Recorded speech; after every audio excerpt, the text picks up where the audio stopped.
Well, good afternoon, everybody. Hope you're doing well today. This is Wednesday, the 12th day, I believe, 12th day of August, year of our Lord 2020. So glad to have you tuned in here to Glory 93.9, the freshest wave of glory, to hit the atmosphere, stratosphere, ionosphere, red cross sphere, and that's all the fairs. Any more fairs happening because we're social distancing. But we're so glad that you're tuning with us today. I'm so glad to have back with me my co-host. I need to confirm that he's gotten his Glory 93.9 badge. Those of you that are listening, in tech support. Tell how genuine you are about that. You just remember to confirm. I can't look when you can talk about it. I remember you got to drive over. Oh God, we get the boy badge yet. We got to make sure we give this man his essential credentials.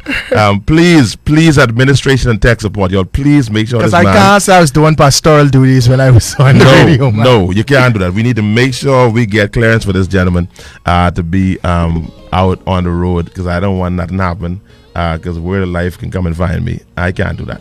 All right. And forget Word of Life. What he can do. He petty bad. So he petty bad. So please, Delton Pacer. I calling your name today, Delton. Delton, please sort out your fellow Pacer, please. Please sort him out. Are you in Delton? You in Delton? Okay, I secure. You stay to say you secure. I secure. All right. Good luck with that. Delton, take care of Pastor Rickeno. That's incentive. What's wrong with you? You still being a pessimist. That's true. A pessimist. I preach against that. I preach against that. All right. This is going to be the time you come in here again. Might you have more ID? You got more status and more credential. Listen, and Julie online. Julie watching, so Julie can get him the message. Oh, yeah. That's it. And make sure you sort it out. That's it. Now, listen, we told you all this now that this is a Tester Wednesday show. This is a tester. And the number we're looking for is 80. And I can be watching this. I petty like that. Y'all have put us in this whole virtual space, and so we don't count people sitting down. We don't count butts in seats no more. We count views on Facebook. So I looking at this view thing now, and we good ways off from where we need to be. And if I don't get this where this need to be, you ain't worrying about that. You ain't gonna see no Wednesday show no more. Not no more, but not right now. All right, so we need to get 80. That's the number we're going for. But please share this. Please start a watch party. Cut off all your devices if you have to. Yeah, yeah. If so, all your cell phones, turn them all on and put all them on the show. iPod, everything. I didn't think about that. That's the way to do it, right? You just turn on all your devices, turn on your laptop, put on everything, and just make sure you just go in and like this. All right. Sure. So get this out there, spread the word. Today we're going to talk. We opened up for persons to tell us what they would want us to talk about. Last time we were here, we got so many reviews from last show. I got a lot of calls. Really? A whole lot of persons were saying that it's a breath of fresh air. What? That we got so many reports that said that. I was really blessed. Wait till the show to give me all the reports. No, but when you called me yesterday, you called me on assignment yesterday. Oh yeah, that's all right. That's right. Sure. You called me on assignment yesterday, so it wasn't no room for that. Yeah. No, you called me rowing. You wasn't rowing me, right? But you was rowing, right? And it was. Let's leave it to assignment. It was a godly row. It was a godly indignation that was existing, and so we had to deal with that. So we never got to talk about what happened with the show, but people were calling me, man, wow. And they were asking for more of that same conversation. Because of the need. Obviously there's a need for it, and I think it speaks to the fact I think we did it in a balanced way. That it wasn't an attempt to bash anybody. And anyone that any ministry gift that felt bashed on last Monday, that is not the intent. Sure, no. But if you do feel bashed, you may need to look at yourself. Right. That's all I can say about that. I ain't gonna say I apologize, because we know everything we said was founded upon the word of God, was based on what was happening. And so I pray that you listen again with a more inclined spiritually to listen to it, to hear the Spirit of God as we spoke, and I pray that you are blessed and encouraged by it. With an openness and a humility. Yes. Yeah. Yes. We're not talking about that today, but I want to say this. I had to correct a young man the other day, and the idea was that he had to tell somebody off because the way they approach him and this and that and the other.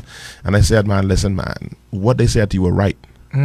Was right. I said, further, if you're called to be in ministry, you cannot listen to everything from the standpoint of I know I right.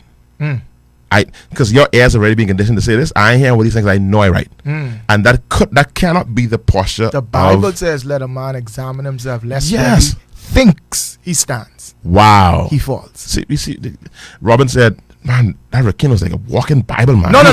Scripture Wait. for everything. That's what Robin said. Robin That missed was it. Robin's Robin review. missed, because I left saying I need to read my Bible more. Whatever. When you finish comparing Corinthians and Ephesians, I said, I gotta read my Bible. Whatever.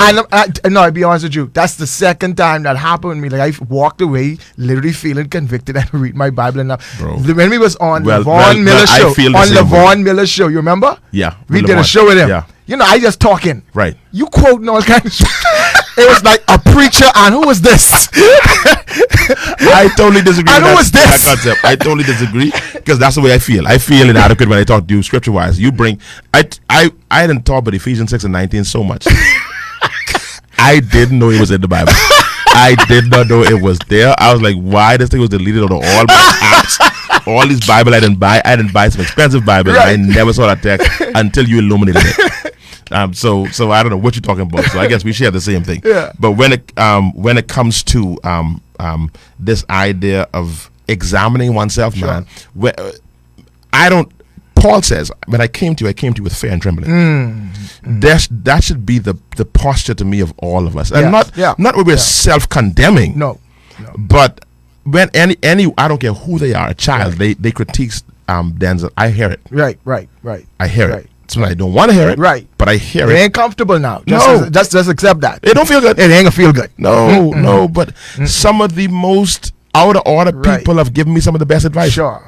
People Because who- only them God get to trust. The people who love you sometimes find it difficult to tell you stuff. You say you just threatened me this now. That makes a lot of sense. Yeah. It makes a whole lot of sense Yeah. that them folks who love you so much, they ain't gonna do it. Yeah, Because they love you too much. Yeah. And they know, they know I have feelings and I sensitive. And I still, the Lord said, deliver me from some of my insecurities. And they know. It's hard to imagine that both Rickeno Monka and Denczil Rolle struggled with self-esteem issues. Oh man. And people would never dream that. Never. Never. It's the cloak. Whenever someone talks about Denczil and or Rickeno and say they're so confident, they so this and that, Then- hell, let's get mad. Because hell saying that's not what I had in mind. No. Hell wanted us to No. be with our heads down Right. and want us to be all Right. broken down. Exactly. But it's the Lord's doing. Yes, sir. It's the Lord's doing. Yes, sir. It's So just like that mantle on Aaron. Once that lift, he was nothing. oh God. He was nothing. It's the cloak. Listen to me. I don't It's the care cloak. how It's the smoking mantle. hot I is on Sunday, on Yeah. Tuesday, whenever. I can need Robin to say, "Man, boy, you preach today." Right. I need that, Right. and Right. I need Robin is the foundation, and I need but 6-7 more calls There you go.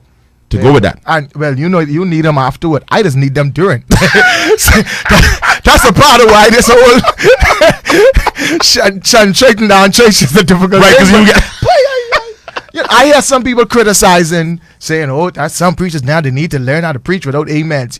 Okay, and I agree, right? Yeah. But when you don't have a level of conditioning, Yeah. for certain things, etc., while it may not be the ideal, it's just your reality. Listen, And when I hear a good amen and somebody affirming that, hey, that just does something for you. Delton is around me when I doing my Tuesday night Bible study because I be checking the stream. I said, "Bro, I need them I need them comments. comments. I need them." He said, "Denczil, they delayed." That's all right. Whenever they come, they can encourage You better me. believe that. I need. You he better- always rowing. It's me. a reason the Bible says, believe the prophet. Yeah. The prophet needs your confidence and trust. You said but I would have never see that.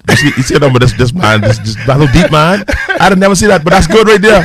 Prophet need that. The prophet needs that confidence and trust, man. Yeah, I need it. Yeah, I he need it. didn't he was strategic in saying, not just believe the word that comes out of his mouth. He needs you to believe him. Right. And this is why I believe the credibility of the person is always under attack. Part of why we have to do our best to guard our credibility, but also understand the attack on our credibility. Correct. Because once people lose confidence, even what we release, even if it's from God, it won't take effect in their That's lives. really good. That's really good. So anyway, all I to say this, man. Those of you who are ministry gifts, look at yourself, man. Yeah. Let a man examine himself with himself, because when he think he got it together, that's when he can fall. Right. He can mess up. Right. So what we would have said, rather than being so sure that it ain't me, you know, one of the things that aggravates me more than anything else, when I preach and somebody say, tell them, oh, don't do that. You can get rebuked. I don't care who you are. I don't care if you bishop, apostle, pope. If I'm preaching, you say tell them, I'm gonna call you out. Right. Because I ain't talking to them, I'm talking to you. And two, we sit in a seat of humility here. This, like, we ain't beyond this. Correct. We are accountable to everything come out of our own mouth. Absolutely. So it is not that we sit in some position of perfection, we above it. But I can tell you one thing that I know of my friend and I know of myself. Our hearts are there. Glory to God. And we embrace this truth. You know, I want to say something to you. You know that I was thinking about this. I am waiting and still trusting and hoping and praying for there to be a trusted prophetic voice to bring clarity about what's happening right now. Wow. Isn't that something? I'm still, I'm saying that's that a big openly. Statement, though. I am still waiting to hear. That's a big statement you're making. I'm telling you, I've gotten things from God along the way. Now, I don't think nothing else we say slapping people as much as that statement right there. Oh, I see where you're going. That's a big statement. But I can still say that I am still waiting to hear. Yeah. My spirit has not gotten. And it may be that something I have to keep in prayer that God will speak to me. So I don't want to say from an arrogant place that I want to hear it from me. I'm waiting for a voice to say something to make sense of this whole thing. Everything I've heard has been kind of retroactive. It's been kind of in response to what's happening. I really want to go to the why. Wow. I want to understand why. Why did Father allow this to happen? Because my God is not random. Sure, that's for sure. Particularly things that affect his people. Yeah. So I'm waiting for, and I listen, and I'm gonna tell you this: those people who are out there that are prophets and out there who think Bishop and Rickeno bashing you, unlike Rickeno don't be on Facebook. I go on and I listen to you. No, I'm saying that because I listen. I'm so serious. I want to hear something. You ain't playing. I am serious. I listen. Yeah. Some of you who are out there right now, you'd be surprised to know that Bishop Denczil be listening to you. Wow. On a regular. Wow. Because there's a part of me that's saying, God, why this happen? So sometimes I think I have to apologize because I see why you so passionate about certain things because you know. Yeah, man. And see what's going on. Some things I don't even know. Right. I think that's good though. That's when you speak. Then you speak in solely what you from a conviction place and as a spirit of Lord directs you. Right. For me, I didn't listen to this. Yeah. So you're on a level of grief. I'm grieving, man. So I didn't listen to this. I didn't hear some of this stuff. And so that I'm listening to hear. And for me, don't give me this, this the end times, this is the last days. Right. No, don't give me that.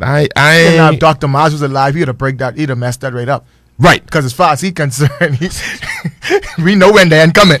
See, and even I have not studied the book of Revelation. I have not. I did a casual read through Revelation 13. And all this build up to the mark of the beast and people talking about, this vaccine can represent the mark of the beast. That don't add up in scripture. I did a casual look through. Because prior to the mark, there are several things that need to happen. Right. And this vaccine about to pop out in the next couple of weeks. It's already started. It's already going in testing. It's already all over the place. So them things that according to the text need to happen. With the beast coming out of the water and this other dragon, this other beast and this puppet beast. I ain't see them things happen yet. Right. So I feel we sensationalize stuff. Right. We don't really take time to scrutinize, study, and make sure what we saying have some basis. Correct. Correct. So and I hear all this stuff. So in looking at that now, so I see this being that mark of the beast thing they were talking about. I don't see it being that. I'm not saying that I am going to sign up and hey, give me this vaccine. Right. I ain't saying that. Right. But the same token, I have not seen enough to connect this with the mark of the beast and the number of the beast will be 666 and we have so many variations. So are there prophetic, since you go around, are there prophetic words out there concerning this vaccine as to? From Jump Street, they're saying that this whole thing can tie into this mark of the beast thing. The prophets. Yeah. Okay. now, not many local prophets I've heard that from. Okay, around the world. Yeah, around the world I've heard that. I've not heard many local prophets speak to that, but I've heard persons around the world saying that, and posturing Persons that. you respect or No. Okay. Oh Lord, that comes strong. Yeah, geez. You caught me off guard, man. Off guard, you're right. You're right. You forget me on the radio for a second. Oh Jesus, that really came out wrong. I apologize.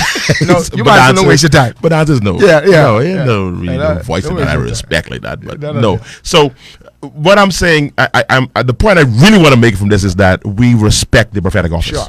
Sure. And I think I'm looking for the counsel of God in this. I heard a whole lot of things that I know has been from God as a result of what's happening. Right.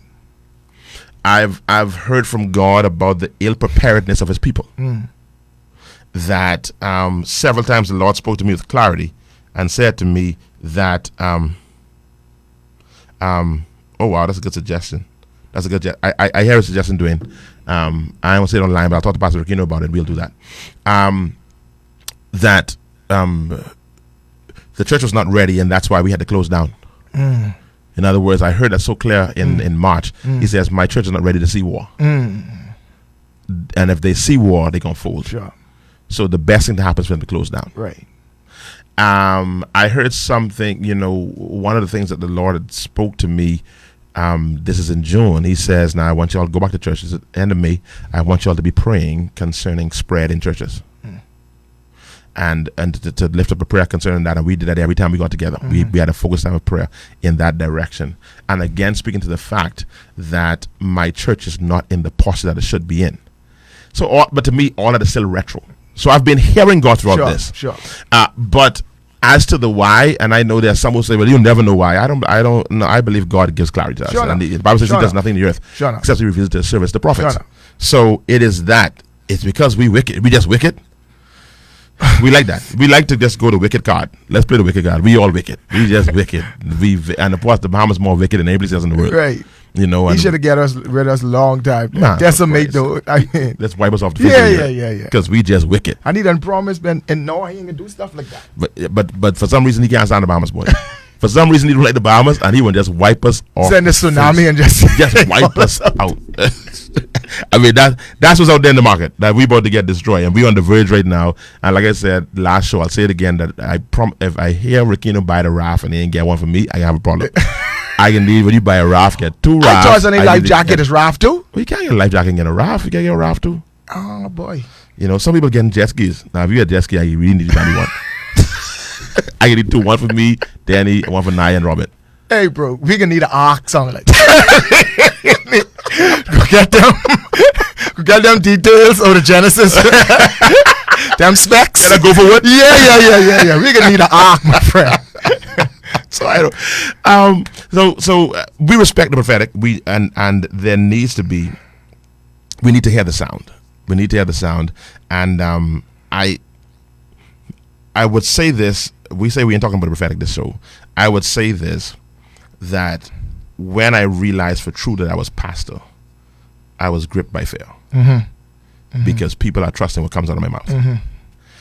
I'm saying to those that are espousing, who are saying that they are prophets, who believe they're called to be a prophet, that comes with plenty of weight and responsibility. It does. That comes with plenty.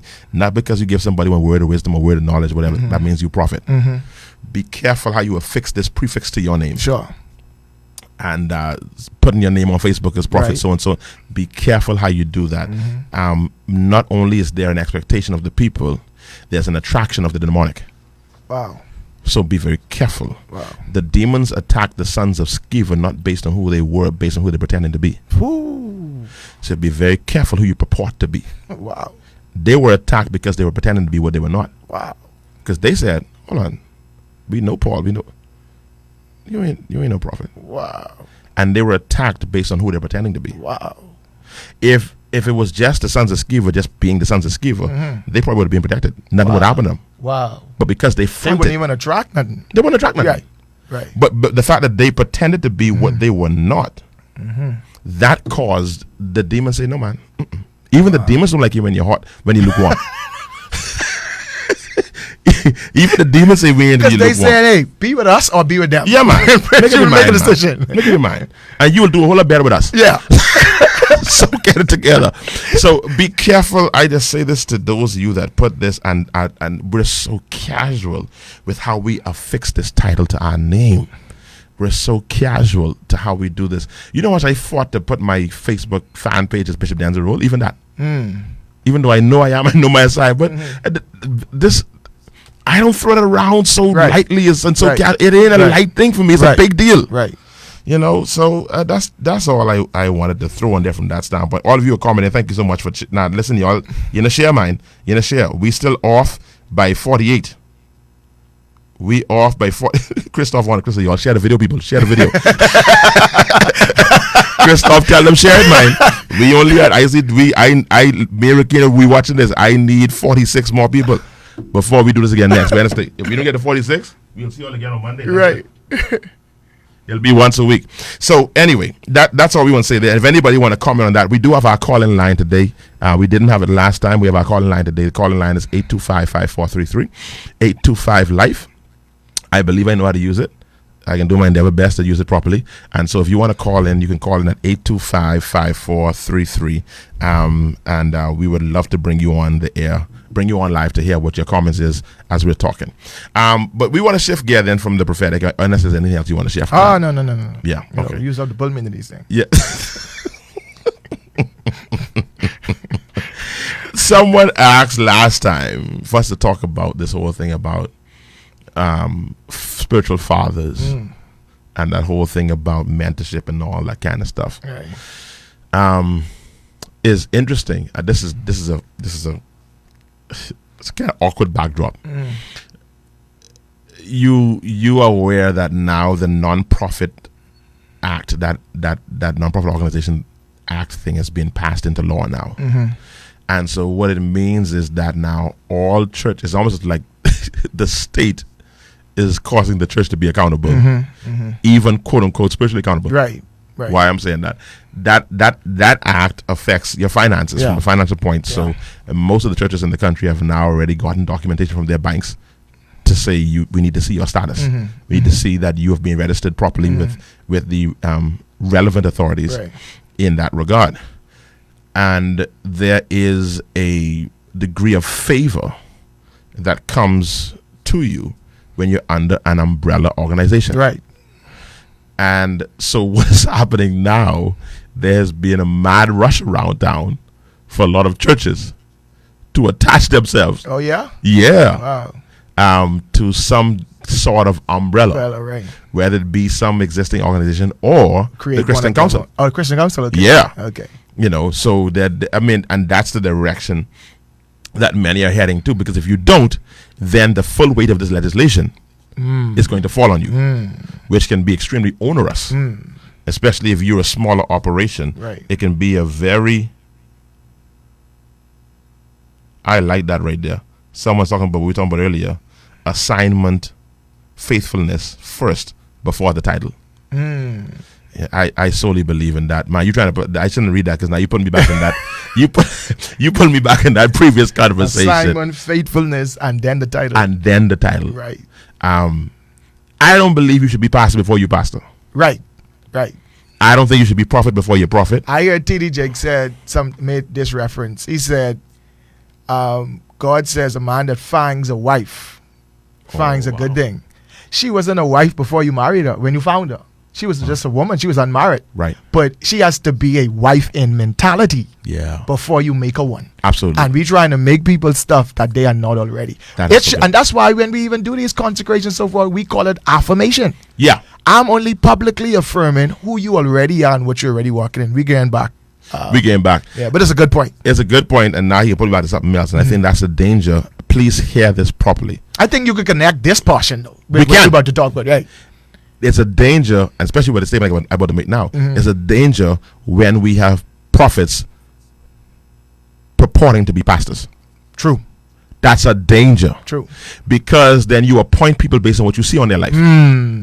Not what they are. That's good. You appoint persons especially if you're offices. immature. Especially if you're immature. Yeah. So you are prophetic, and you see something on them for down the road. There's no manifestation, there's no development there yet, and then you appoint them, and you lay hand on them and call them prophet, call them this and call them that, when they ain't good and sanctified yet. Exactly. They ain't walking the saved born again life yet. Exactly. And so that's the danger. And everybody trying to activate this one and I activate you, I activate you. Yeah. Like, and again, those who are pastors, who are prophets, if you're called to be prophet, just be prophet. But if you are this prophet pastor thing, if you're not called to pastor, now you're a pastor, that's prophetic gift, that's go for it. Right. But those people who are prophets and just assuming the pastorate, that is dangerous. Right. And then you have what I know of is prophets who see things on people and then put and sow seeds of bitterness in those individuals toward their pastors who ain't pushing them in what they see. Right. Because you may have it on you, but pastor, no, ain't time yet. I still cultivating some other things in your life, but prophets see what is to come. Yeah. And is trying to pull you into what is to come prematurely. Yeah. And saying you need to leave this church and go over here and do this and do the next because they holding you back when in fact your character really is. Wow. Yeah. We actually on topic. Right. Believe it or not. Right. And how do we let me just double back, because I want to deal with this whole idea of we have prophet, pastor, apostle, pastor, this one pastor, and the pastoral office has become so cheapened. Yep. What needs to happen in that regard? I think we need to, first of all, not say we respect the prophetic ministry in these various offices, but actually respect them. And the reason I say that is because when you take away the value and respect from them, we create this temptation to want to become where the limelight is or where the respect is. So I will use this office to bring reference and, that is good. To the office I really walk in. That is so good. I think because for so many and you know, and I want to balance this because I know in our Baptist church we isn't into no prophet like that. Now we didn't like prophetic ministry, but from the clergy perspective and pastor them perspective, they wasn't too much into prophetic ministry because of their experience with prophetic ministry. It did more damage than good. Their lack of submission, etc., etc. So for a long time, because of that, prophets were almost kind of disbarred or pushed away or discarded. And so a lot of prophets, in order to assume respect and get attention and get some kind of platform, they went the way of the pastorate. I think we need to start putting value on every office, understanding although I am the said authority in the house, that does not minimize the authority Christ has given you as a fivefold gift. Do you think it was conscious? You think it was a conscious act? In some cases, yes. You really believe that? In some cases, yes, and in some cases necessary. Oh, wow. Because you have this rogue novice operating in their authentic prophetic ministry, like you say, what they see for the future, trying to pull things in. It's not working in tandem with pastor. All right, and in most cases, the prophet almost came across as more anointed than Rev. Even people like this mysterious. Yeah. So Rev too practical too. You know, Rev trying to tell you pay your bills and prophet telling you God can pay the bill for you. So who you lean into what? All right. So pastor trying to cultivate character and build you as a person. Prophet is preaching faith and trying to bring you into a certain place, and all of it is important, but they have to work in complement. And then prophet have to understand in this house, pastor's the final authority, not you. So based on what you're laying out here, and this is not, again, this is an interview, this is a conversation. Right. There's so many different components that lend to this. Sure. I think another one is that intoxication that comes from celebration. Yes. Yeah. It's a major deal. Yeah.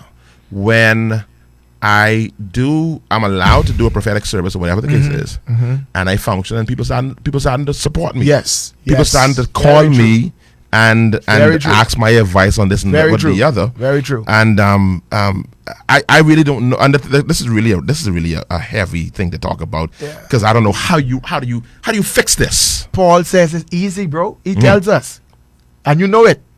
Don't exalt a novice.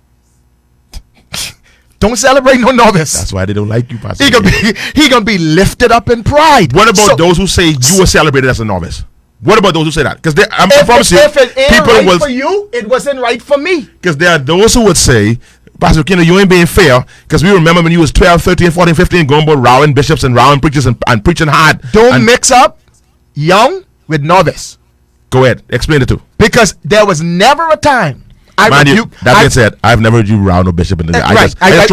You just said, I know you just talking. Yeah. You won't say that. Yeah. But there was never, so I won't qualify it. Yeah. There was never a time I rebuked an elder. Never. In fact, I would go in, what you talk about now, I walk in with churches and pastors now. I walked in from then. Wow. Because I would go into a church for a youth conference and speak to the church, speak to the and strengthen the hands of the pastor. Wow. From I was a brother Munka. Intentionally? And it would just keep on happening. I had no revelation and knowledge of what I was doing. Right. I just followed in the spirit. That time I didn't even know much Bible. Right. I just on fire trying to preach the word and do God's work. Right. And I would go in and I would feel the burden of the I preach and Bishop Ross Davis and all them at Golden Gates could verify this. I was in that church for a month. Wow. Week after week on a Wednesday, because of the move of God. It was a youth event I went for, but a move of God break out in the church. How old were you then? I was still in school, maybe 15, 16. Still in high school? I still in high school, bro. Wow. 15, 16. Were you a novice? If you were pastoring that young brother Monka, would you have considered him a novice? But this man right here sitting in this chair, if he was in Word of Life, would you have viewed him as a novice? I guess I gotta give some definition to what I would call novice. Let me tell you why it was different for me. I grew up in church. I learned certain church principles, decorum, etc., etc. I was very submitted to my pastor. Both pastors, that's my Uncle Ross. Right. Bishop Ellen McPhee. Right. So there was this. And that's not Ross Davis now, so you understand? Yeah, Roston Smith. From Angelic Baptist Church. Right. Let me tell you why I knew it. There was a level of seasoning in my ministry. Bishop Ross Davis called my pastor and said to my pastor, what stood out for him the most was the level of reverence I had for him. Wow. You talking about, bro, I mean, one time I was preaching in Golden Gates, and I just using this as an example of many. The lights cut off. The BDC at that time, right? Cut out the light, and there was such a glory. It cut out at the end of my message. There was such an anointing moving that you know that sound of prayer, praise, that that kept going for the duration until the lights came back on. The power of God. Bishop Ross came after I was done and embraced me and held me for maybe like 15 minutes. Wow. And when that service over, he called my pastor and he said, what stands out for me the most is as much as God used him and is using him and I've embraced him, his level of honor and respect. I think it takes more spirituality for God to use you mightily. And I think the test of it is when you could go to that mountain, then go back home to your church on Wolf Road, Agape on Wolf Road. Yeah. And pastor say, the bathroom need to clean. Right. So you just finished seeing me preach the glory of God that in the mega church. Yeah. Now Golden Gates ain't no joke. No. And 20 years ago. It was an even kind of different story. Come on now. Right. That Golden Gates was a mecca. Yeah, come on now. Yeah. You're talking about a time when Bishop Massey was the who back then. Right. All right. So you leave there having this great opportunity now to preach for Bishop Ross Davis. Then you going back home to your church. Okay. All of what you finished doing, thank God. But you leave all that right there. Right. And when you come back here, Use brother Manka first of all. Don't make yourself no minister. Right. Don't make yourself no prophet. Nothing in here. Right. You go. So I remember I also talked about how one time I was outside cleaning the windows and Apostle Wells drive by and say, "Boy, clean mom windows, boy." You know, that's just that mischievous kind. Right. Boy, clean mom windows, boy. Right. And you know, people like him and others who are around her, who saw what the Lord's doing in my life, also made it a point Yeah. to keep me sober. That's good. Because they saw what the Lord was doing and they know the propensity. That's good. And I feel like my longevity from then to now, because there are many who started out with me. Right. And from SCM and all these different, you don't see them no more. I don't accredit that to how anointed I am, to how much I pray. I accredit that to my submission. That woman kept me. That same woman of God. That same Ralston Smith. Their teaching, their fathering, that submission, their rebuke. Right. Their sobering kept me grounded. Now, you still didn't answer my question. What the question was? Was that... No, I wasn't, man. Then, why don't you just go figure it out? No. I want to hear you say that. I wasn't, because I don't... Paul said, let no man despise your youth. And so you're saying then... You could be young and not a novice. So then what separates that submitted... And I use the word submitted. That submitted young man, young preacher, young anointed boy... from the novices that we see today? What's the separation? I think it's just a submission. That's why I wanted to make sure that we establish that. Yeah. So you're saying... Because it takes See, don't take gift to submit, bro. It takes character to submit. See, people think you's a big man when you could do whatever you want to do. No, it takes more strength, more maturity, more spirituality, more prayer, more anointing to submit than to minister. You are saying something big, sir. I'll say it one more time. You are saying then... Yes. That... And I'm very careful in using absolutes. Sure. That all the time. Yeah. But more often than not... Right. When someone is defined as a novice, right. It speaks to their level of submittedness or submission to those that are in authority. Indeed. Because what we see from novices is that they're rogue. They're rogue. And they're caught up in themselves, their gift, their platform, their ministry. It takes more glory. Absolutely. I want to find that scripture, but the novice, I want to find that. It right there. 1 Timothy 3 and 6. Yeah. See, as I tell you, I really don't. I ain't no theologian. I will find that. I need to find that because I want to read that what the thing say. It says here. Did I find it right? Where is it? For a man not know how to rule his house, how shall he take care of the church of God? Not a novice. 6. Yeah. Not a novice, lest being lifted up with pride, he fall into the condemnation of the devil. That's King James. And this says one who has I look up the word in the Greek, that word novice, and it is one that is newly planted. It's a term in this instance used almost like gardening. That is just it ain't come to full right. It's not come to full bloom, and you're saying that it is that maturing, that submitted, that and submission. It ain't time. It ain't but time, because you could age. It ain't age and it ain't time, because you could have been there long and still a novice. Right. See, let me tell you how we can know you still a novice. If this pride steps in, you can't take instructions no more. You can't take correction no more. That is so big. You can't take rebuke no more. If once we see that pride, then we know we made a mistake. He is very direct in his language. He says, not a novice, and he gives the why. He gives the why. The why is and he only gives one. He didn't make it ambiguous. Right. It was direct and specific. That is so What is attached to a novice in this context is their lifting up of themselves. That is good. They are not able to humble themselves. Right. Under the mighty hand of God. You know, that's the fivefold ministry, they say. The mighty hand of God. That's so deep. Glory to No, I God. learned that from, I can't call no names. No, but that pride, bro, Yeah. is the biggest challenge for someone who is a novice.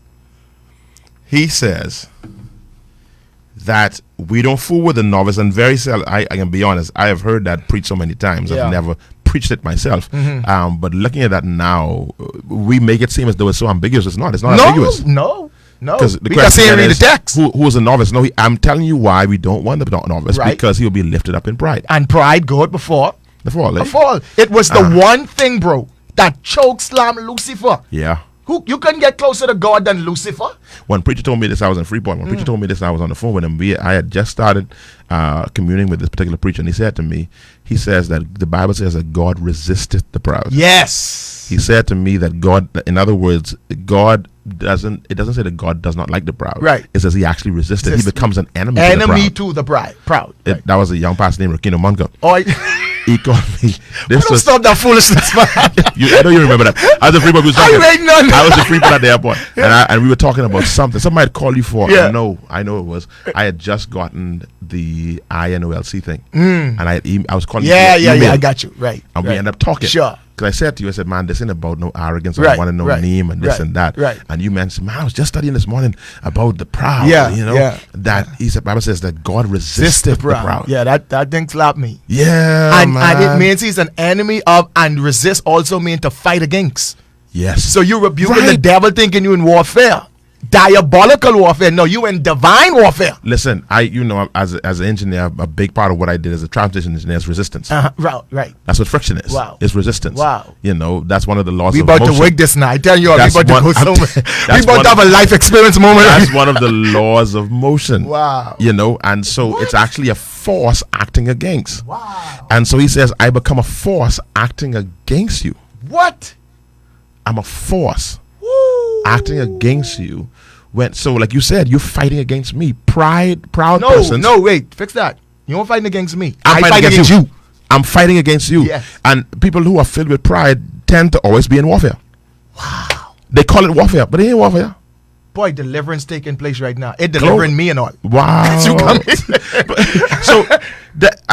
when we speak now, we got to repent for even considering apologizing for being hard. Because we got to arrest the spirit of pride that is so being perpetuated because it stink in the prophetic ministry. It is because they use pride to not talk to people, to not associate, to distance themselves from people. I'm a prophet, so I have to be in constant consecration, so I'm isolated from people. Blah blah blah. So what Jesus was. Those things are so stupid. What those Jesus things right was. here, and I'm saying that disrespectfully stupid. It's a stupid assertion. Yes. That because I'm a prophet, that's why I speak so cold. And I win. That's why I'm so this and I'm careless. No. I don't have time to worry about your feelings and this and that. That is garbage. Yes. When the Bible at the ends of talking about the gifts in 1 Corinthians 12, he begins now. Let me show you a more excellent way. Yes, sir. In chapter 13. Yes, sir. So he says you cannot read chapter 12 and all these gifts and miss what I say in chapter 13. I don't care about your gift if I can't see the love of people that you can't stop long enough to embrace someone, to talk to them with love, to not expose them with whatever you see prophetically, to not expose them, but to say it in a way of love. Not to go on Facebook and call nobody out about what you feel and see about them in the name of prophetic ministry. That ain't love. And the person right around the corner. Come on. That ain't love. Come on. That ain't the more excellent way. No. And so we have to arrest this. We have to arrest this and speak this way because we try to help you so you don't become God's enemy. Wow. God says, I will resist you. I will resist you. Good God Almighty. And he set a precedence with Lucifer. Yeah. You can't stay up here with that. Yeah. That's the one thing that will get you kicked out. So there's really one to get in order for you to matriculate to the next level from novice, you just got to take one class. Submission. That's the class of submission. Yep. You have one credit hour to do. That's in that class of submission. You need to pass that thing where you learn how to humble yourself. Humble your skin. Humble. And that's why I love my story, bro. Yeah. I love the fact that I could have preached for Bishop Ross Davis, like one of the most major platforms in the country. Yeah. And then my pastor say, okay, we cleaning the bath. You gotta clean the bath. They see me that I sweeping the floor. Yeah. And I doing that. And gladly. And people see that and then feel like you got curry favor or people just like you. I was hard to like. I was one of them prophets. Right. I wasn't easy to like, right? I was very antisocial. Right. I still being delivered from you see I don't be on Facebook now, so I wasn't the easiest person to just say, okay, let's just put him there. But when you operate with submission, all of those things in your life, somebody's able to work out of your life. So God's, I could trust them, not you. Let me read this question. The question coming from somebody who's tuned in as a preacher. If a novice is one that doesn't know how to be obedient, so those who shows up to look good and get position is in which mindset? Those who what? I try to understand your question, beloved. Those who show up Who's this? to look good. This came directly to you? Or this Yeah, came directly to me. Oh, okay. Yeah. Those who show up to look good. And get position is in which mindset? Which? Yeah, I try which? not. Oh, a which? Which? Oh, you said When you say that just stick out to me. W-I-T-C-H? Yeah, that just which? Because they come to manipulate the situation, my friend. Oh my goodness! Oh man! So I mean, this thing is so potent. Yes, here, man. sir. This is exposing something strong. Yes, here. sir. Because we throw around this. I got that word thrown me a lot. What's that? Being a novice. There were those who, and I say this humbly now, I can say this now, but there were those who opposed my consecration, my ordination As to being a bishop. Wow. It was he too young? Because you too right. You know. And see, that's the problem. That's another problem, though. Yeah. They associate young with novice. That's the flip side. Yes, you see. That's the Paul flip said, side. "Don't let no one despise your youth." Yeah. You see. Yeah. But I think that's something we have to also address. Yeah. But I respect those men though for protecting the bishopric. Yeah, definitely. Like, don't just let, like, somebody should fight. Yeah, I never go. I was never offended by the whole thing because I grew up in a case where I was just in awe of the office. Yes. I grew up in church. Yes. I was a church boy like you. I was a church boy. Yes. Bishop? Yeah. That ain't no like You're right. That's a major operation. Yeah. Don't play with that. That's a Yeah. major operation. Yeah. So there was never no resistance from me in any way, shape, or form. I actually said to the board of bishops to that, and I mean the youngest person on that board was probably about 70. I said to them, I said, fathers, if y'all don't believe I'm ready, don't get to me. Right. I said, right. Sure. You know, because I had to sit before the examining board. You know, I said, if y'all don't believe, and it's amazing now that I'm sure those senior fathers probably would have not been able to articulate the scripture the way you're doing it now. Right.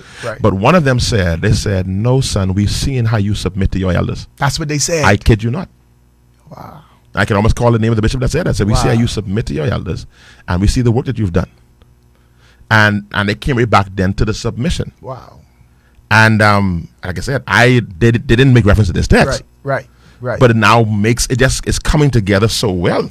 Bro, let me tell you something. Let me tell you what's killing a lot of people especially like millennials and them who emerging in ministry.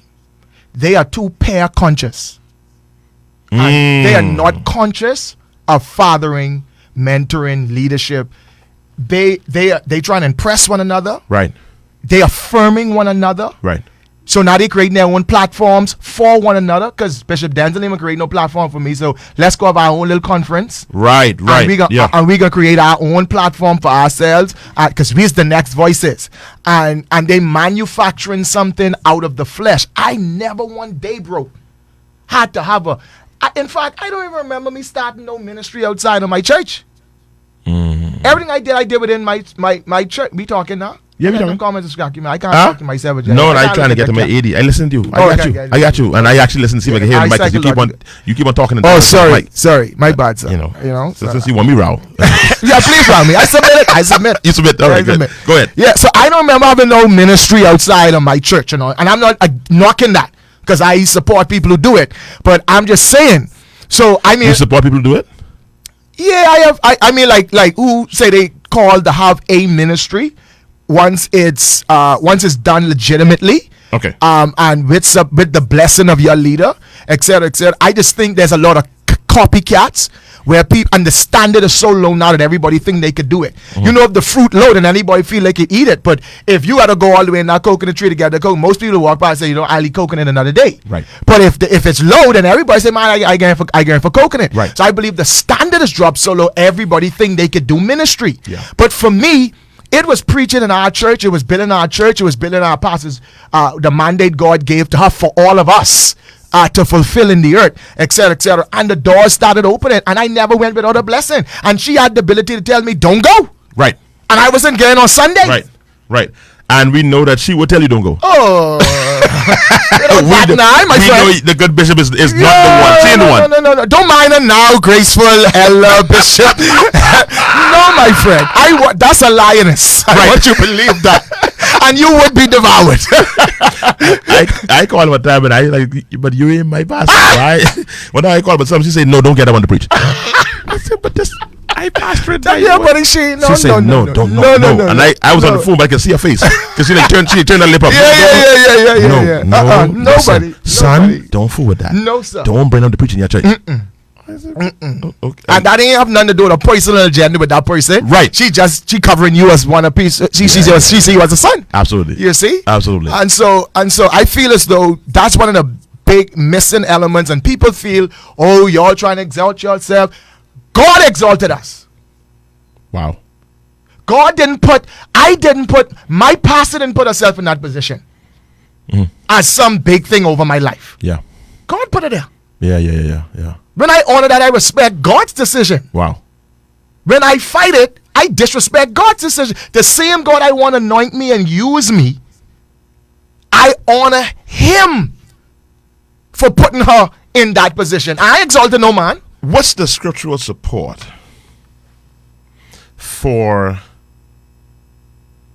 the gifted one leaving from their house, the church that they attend, the leadership that they're under, because they're not being used? We're talking about this novice now. We're talking about a submission, pride. And those of you who are listening, the number to call 825-LIFE is the number to call 825-5433. What is the scriptural support to give validation for the person that exits a ministry because they feel that they're underutilized? I promise you, bro, you could find that scripture. Some in one of them lost books.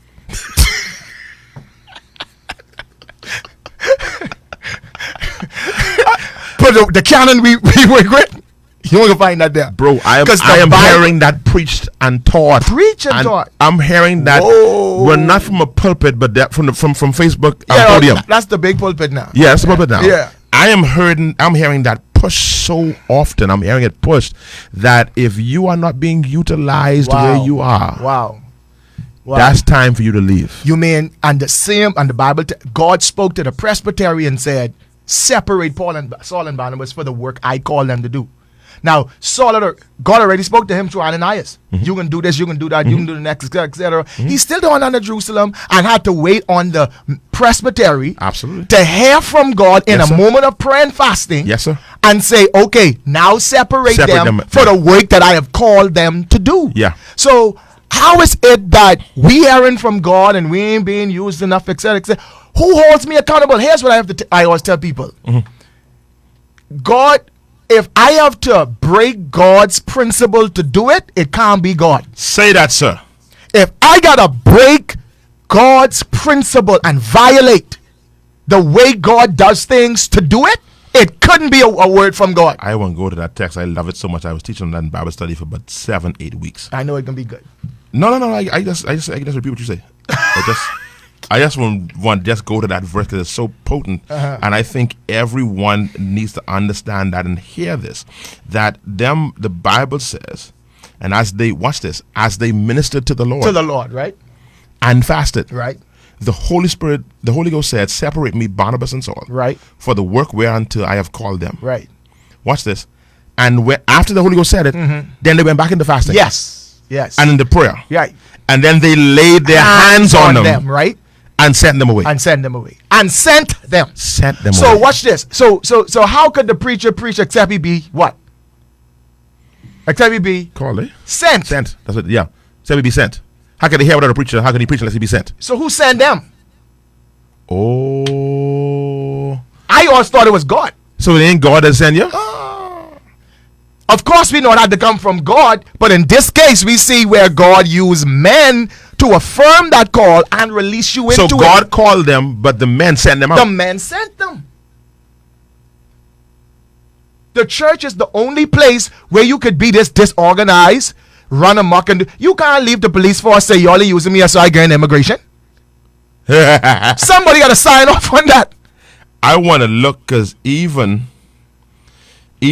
at the separation of Paul and Barnabas, there was still yet that order that was put in place. Because it says, And Paul chose Silas and departed. This is Acts 15 and 40. Right. Being recommended by the brethren Yes. Yes. under the grace of God. Yes. So there was yet still again Yeah. a degree of accountability. Yes. This is not some unilateral call Right. that was made Right. between Paul, Silas, Barnabas, and John Mark. Right. There was still a degree of accountability. And that accountability never ends. So I can watch for souls. Let's say I'm sent out the pastor. How I can watch for soul and nobody watching for mine? My soul is as important as this. But I've heard it said by persons, I don't need nobody to cover me. Oh. God covers me. See, when I hear talk like that, I all I hear is ignorance. I got a call coming in now. Listen to me. I didn't tell you, I don't know how to use these things, right? Let me try to get this caller in. Let's try this now. Hello, caller. Let me see. Hello, caller. Are you there? I can't hear the caller. Caller, are you there? Yes, I'm here. You're here. All right. Hold on. Let me try. I think I pressed the wrong thing. I ain't know which thing to press to make sure the boy properly. I ain't gonna lie. So I press all kind of button now What to if make you it put work. it to your mouth? Hello. Yes, I'm here. All right. Go ahead, caller. I listening. Very interesting topic today. Uh-huh. And hi to your guest, Pastor Monica. Bless you, my friend. I think it's a very important topic when you talk about submission. It is much needed now in the body of Christ. Yes. But I also want to draw attention to the leaders in also the way that they talk to men and women I agree. that are submitted to them. I agree. Because a lot of times I think not being submitted isn't a problem. I think we have a problem sometimes the way our leaders sometimes talk to us. Very true. Not with respect, not with regard. Very we true. are men and women and not children. Very true. Now let me ask this question. I hear Pastor Rickeno is very true. I know I totally agree with that. Because how long you been working with that leader? Because there must be some degree of I know my leader. Right. And I've seen it abused. I see your point, but I see your point. Definitely, I see your point. Because sometimes we want our leader to address us differently because we had this epiphany last night. You see what I'm saying? I want to make sure it's be balanced. Sure. As a leader. Right. And that's it. You are as well. So Sure. you take that side, I'm take the side. Yes. So yes. we'll be balanced. You be good cop, I be bad cop. Yes. Yes. Because in some regard, there is the fact that the person now has gotten the validation from some peers, has gone to one little meeting that somebody had, one little ministry. I gotta come on that side. They didn't go into this session. Right. This session for up and coming fivefold gifts. Right. For prophetic intercessors and this and that and all stuff like that. So they didn't been to that session and they didn't get one certificate and all. And now they come back and Rev is handling them the same way Rev handled them all along. And now Rev ain't respecting them no more. Right. And that's why I was saying that I believe there's two sides to this coin. Now you go now, Rickeno. That's my side. I feel him because I've seen where it's been abused. Where because of your position, where people are submitted to you, you take advantage of them, you mishandle them, you abuse them, you know. I think, watch this. If a person is in a fivefold ministry gift, or just as a person, you talk about the more excellent way, right? Right. So I think love, respecting them and their calling and their assignment is essential and important. Yes. Because it ain't our job to be demeaning to people and tearing people apart and tearing them down. All right. Now, on the flip side to the point you are making, I have also seen where, like you say, I'm dealing with you the same rival, and it has to be a place where you could go. And while everybody falling out when you walk in the room, somebody say, okay, now sit down. Right. That's daddy, that's mommy. Right. You could see my mommy and daddy. When I go to my family events, bro. Yeah, we talked about this the other day. Go ahead. Yeah. You see anybody on there but Pastor Manka? Get out. Right. Come get these water out the bathroom, please. Right. Let me tell my auntie here, I won't talk with Auntie Wendy. I will not live beyond that moment. Right. You'll have to bury your friend, bro. Right. If I try to play pastor, prophet, anything around there, and there has to be a place where you could go and be leveled off. Right. Don't get caught up. Right. Chill out. That's out there, but when you get in here, you is Keno. That's home. I told somebody that the other day. I said, when you come here, honey, you ain't no celebrity. Yeah. Out there, yes, they celebrate you, and we celebrate you too. We appreciate you. But when you come home among family, don't be trying to exalt yourself above the family. Go clean your room.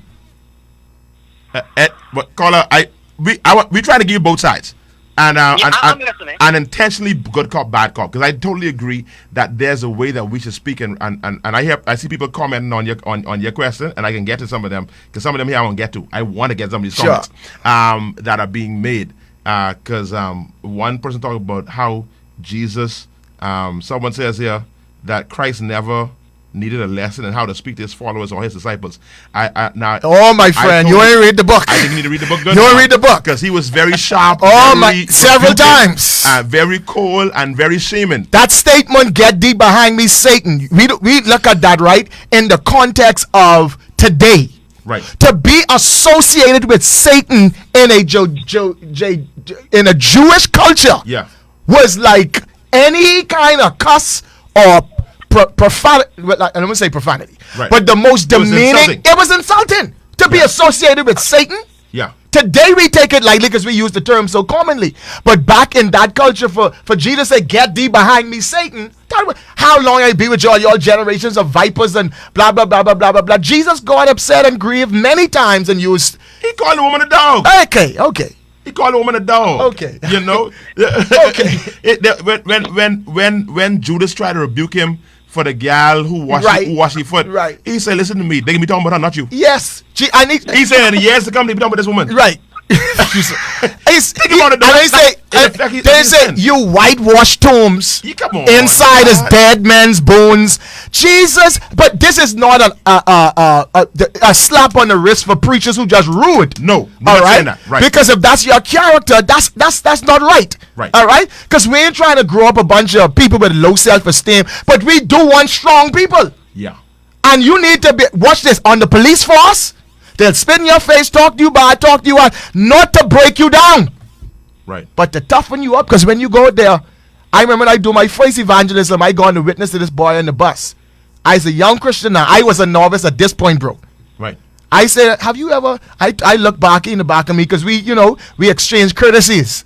So I look back at him. I say, "Have you ever thought about giving your life to Jesus Christ?" I there being deep and spiritual. Yeah. That boy say, "If you don't get your effing never. Right. And the times he finished cussing me out, I sit there like a little, because I wasn't tough yet. Right. Somebody had to toughen me up, and my pastor was not easy with me.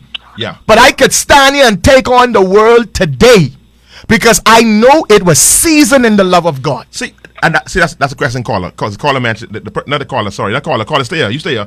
But the person who texted is saying that it was done in love, and that's the point I'm making. Yes. I'm saying that because you go out and are validated from some group of persons, and now your pastor, who you know love you, continues to be your pastor, but he is not calling you prophet. Yes. Or he is not calling you so and so. Right. Now he's saying that he's not functioning, he's disrespecting me. Right. That's the point that I'm making. Sure. So we're not trying to support the idea of being rude and not speaking out of love. Sure. But I believe that some of us, as we go out there and get this validation now, we want like Joseph, immature little boy, we want the sun and moon to bow down too.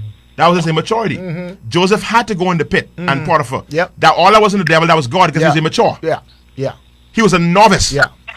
Because he didn't know what to say and when to say it and who to say it to. so you got so what it is, Pastor, I remember this, Pastor Rickeno, and caller, anything else you want to add? Because my hand didn't. Okay. if you want, so thanks for calling, man, and I hope we answered good. Or did you have a follow up?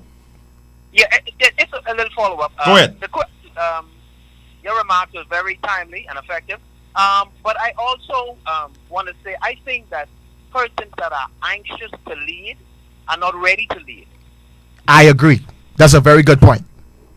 Because you sound like you ain't no novice. Yeah, exactly. You sound like a seasoned man. You sound like a seasoned man. Yes, sir. Say that line again. That is good. Say it again. Those who are anxious to lead are not ready to lead. That's good. God Almighty. Because That's if you good. take note from Scripture, Yes. everyone that led Very God's good. people, he had to go to them, and they resisted. And they resisted. That's right. You talking good, That's sir. good. You talking You good. know, so in this day and time, I think before we even position somebody, we should ask them a couple of questions. Very much so. Is it that you want to be seen, Right? you want to be heard, Right? or do you have something to say? Right. Love it. Right. Love it. Because Right. a lot of times it's all about notoriety Yes, sir. Yes, sir. and no substance. Yes, sir. Yes, sir. You talking good, sir. Yes, sir. It's all about a quick fix. Yes. You know, how can you lead without a story? How can you lead Wow. without experience? You ain't been through nothing. You Wow. ain't experienced nothing. You don't even know your God. Wow. And I don't know if we know the responsibility as the leaders that we're carrying. Because if you have a husband and wife Uh-huh. with children that submitted to you, you have 2 and 3 generations under your Wow. your advice. Wow. That's serious. Wow. So true. So what you teach from the pulpit, they're taking into their house Yes. to teach to their children. Yes. Correct. Yes. You yes. are talking That's so deep. good, sir. Real So good. you need substance. You need to do your research. Right. And don't be just quick to open your mouth. That's good. That's good. I'd like to meet your pastor because that's got to be a heavy person. You know, so I mean, it's just ridiculous to kind of, because you know, I think even with this COVID-19, Yeah. it has breeded a lot of It has. prophets and evangelists It and has. pastors out of nowhere Yeah. with no substance. Mm-hmm. But they are Facebook Live though. Like, Right. That's it. You don't need Facebook Live. You don't need an active Facebook account. Right. you know, just open up Zoom and you use this. Smoking and on. there's no track record. Right. There's no reference you can draw to. Lie all day and people there. I love it. You've submitted to no one. Mm-hmm. You follow instructions to no one. Right. So now who are you going to lead? Right. Without the experience of knowing how to follow. Mm-hmm. Love it. Mm-hmm. Love it. Caller, thank you so much for your call, man. I appreciate it so much, man. Love your sentiment. Give our regard to your pastor, whoever your pastor is. Yes. Thank you. Bless you, man. Yeah. Tech support, y'all need to help me how to use these things, man. These see the things, they're so fancy now. I don't know how to use them. Is a way to do that. I can do that and do that. Anyway, back to this whole conversation. That statement so now is so true that though if you anxious, Yeah. Yeah. you ain't ready. Yeah. You ain't ready. I want to just go back to that point, that earlier point. This tech support helped me. Someone saying, "Can I call in?" You can call in. You know what, y'all? Give me a second. I need to call tech support because I feel there's a way I could do this, and I'm making a mockery of our fancy operation here. Let me play one. I scared y'all can sign off. You know, tech support if you're listening. Yeah. Take that approach. Yeah, tech support if you're listening. I can try to get tech support right now. And I get all kind of tech support, and this is me, you know. They don't fear me. They don't fear God. They don't fear God no man.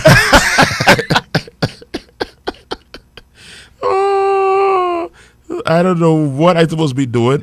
I'm supposed to be doing something, but I ain't sure what it is to get this thing to work. But let me make sure y'all understand what I was saying about the earlier point. That yes, there's no scenario where a pastor is supposed to be rude or disrespectful to nobody. We don't support that being Right. rude and being that's not the nature of Christ. That's not consistent with what we talked about with what we talked about with 1 Corinthians 13. Right. However, what happens more often than not is that we feel that we have elevated. We have, like, there's no one, there ain't nobody, there ain't no Annie Wendy, them saying Keno. Keno, right. And so we don't get the celebration. I so loved when I came back I would go about the place and do concerts or preach here and preach there. Then I go back to Heritage of God. Right. And that's Young Brother Roll. Right. Hold on, I was Bishop. And that was still Young Brother Roll. I remember at the year that I was 2 years ago when I became General Superintendent. 2 years ago. My parents were always in charge of the convention kitchen. This the year of me becoming General Superintendent. My loving ma, who I love, oh my God, I love Laura Roll. She asked me to get something of the car. I say, but mommy, Hold on, man. She sent me to the car. I was some chicken or something. Some chicken, one case of chicken or something like. For the convention you presiding over. I said, man, come on. I can't be toting chicken and thing now, man. Oh, come on, man, please, man. And you had the beggar to get it. What? You don't get you lay your man if you chicken. Oh, Jesus, Lord, man. Come on here, Lord. So what I'm saying is, my God. what some persons, and obviously that is not the positive that caller. Yes. But some persons, they want their pastor now because they didn't preach somewhere and someone said, boy, you could preach, or you didn't prophesy to somebody and you told them that you see that they live in a White House and they're boxing white. Right. That now all the house in white, don't need boxing white. So now you're senior prophet now, and because your pastor doesn't speak to you from that, now you're being disrespected. Exactly. So that's what I want to just bring that balance to the conversation. And that's the big word there, balance. We need them checks and balances. Yes, man. Yeah. Because I don't want, because someone will be right here saying, that's right. Yeah. They don't know how to respect them gifts. No, man. Right. And there is I tell the members of Life, I tell them, listen, you call me pastor, that means something to me. Because that means there's a certain level of relationship that we have. Right. And I shouldn't have to be constantly fixing what I say. Exactly. To those who the Bible says that the sons abide in the house. Exactly. And they don't leave the house. Right. My sons, I shouldn't have to, oh God, let me be careful how I say this because they can, no man, you're my sons and my daughters, man. I ain't trying to be fixing for you. Thank you. You know? Rickeno, you talk for a little while I talk the tech support. No, I have nothing to say. If you man, finish talking the thing, man. Let's keep going then. We ain't got time. I need to fix the thing, man. Yeah, we can fix that later. Let's go. And I would give you the phone so they can tell you what to do. But I ain't Give it the phone. You would know what to do? If they tell you what to do? I can tell you what to do. You can tell me what to do if they tell you what to do? I can tell you what to do. You can tell me what to do? All right, this person, look and let's see if everything right while I talking. So yeah. So everything right? Oh Lord, that's too much things you're trying to tell me. Get on while just how you had the caller list. You know why you don't call in, man? We ain't shame. Let get in the conversation. But you put this call on speaker so everybody can hear? No, come on, man. You really trying to embarrass my radio station now. Oh no. You trying to make me look like a tuck shop. No. Listen to me. Let me tell everybody, I need you to understand. Glory 93.9 is not a tuck shop. Bishop Denczil Rolle is a tuck moderator. He's a tuck it ain't a shop. It ain't the whole operation. The shop ain't a tuck shop. Right. It's just that I am a tuck shop host. So please do not accredit this to Glory 93.9. They gave me a tutorial about how to work the new things that they buy. I pay attention. I really pay attention. And so that's what's happening right now. And because I have a couple more folks that they want to call in. So I went really I worked arms yesterday. My shoulder hit, man. I can't hold my phone. All right, now tech support. You're about to be heard by the whole world. The world is listening. So I need you to speak. Right. Speak as though the world can hear what you're about to say. Give me 1 second, Adisa. All right. You begin by saying hello world. Bishop. Do you want to say hello world? Afternoon, everybody. Can you show me the board, please? I can show you the board. There's the board. Okay, you see where it says channel 910? No. You don't see channel 9? There you go. I see it. Yes, I see it. Bing. I got it. That's where the phone is plugged into. So turn that up and unmute that when you need. All right. I can turn it up and unmute it now? Make sure the gain is up. All right. As well. I got it. Why you don't call now so I can make sure that we can? Okay, I will call. All right, thanks. She say okay, like I thought. I ain't smart, man. I smart. I can watch this. Watch I work this over there now. I can work this over right now. I can see. She say unturn. Hold on. She say do that, and do that. I thought I did that earlier though. Anyway, y'all who watching, y'all hold on, man. Let me learn how to use this thing. So y'all stop laughing. This ain't funny. All right, let me try this. All right, Bing. I do that, and I do that. Hello, caller. Are you there? I am here. Oh wow! Look at you, man. Oh shucks. Caller, bye. We don't need you no more. We straight. See that man call right back in now. See how you talking to your people? Yeah, that's why I disrespect my people, and I will not do that. Caller, how's your day going? No. Don't ask me how my day is. And she know that ain't even you, so tell her she have no appreciation for that. Caller, you kind of soft though, caller. What I can do is make you louder. No. Where's the gain at? You can hear the caller. You can hear the caller good. I could not good. Not good. She's faint. Which it up, caller. The gain is all the way up, It max all the way out. and Fader. the fader is up as well. See, y'all trying to talk me like I'm dumb and I stupid now. I have a master's degree in civil engineering, people. Y'all stop this. The fader is act all like the way it. up. What about the volume on the phone? Is the volume on the phone all the way up? Let me check that. I was just about to turn it up. Yeah, that up. Of course it's up. What you mean? What question is? Of course it's up. Now you're more that, right? That's it? That's all you can do? That's it. Now here's the thing. I've used it, and the volume is always significantly lower than the microphone. So Okay. Oh. Okay. you are using a mobile phone line, so it is Okay. going to be significantly lower. But I knew that. However, if you have the gain maxed out and the fader all the way up, that's the best volume quality that you can get. Okay. Now, keep in mind, I am not screaming at you right now. I'm having a normal voice conversation with you. So when the passionate caller But calls, the truth of the matter is that you never scream at me because you're not that kind of person. You never scream at me.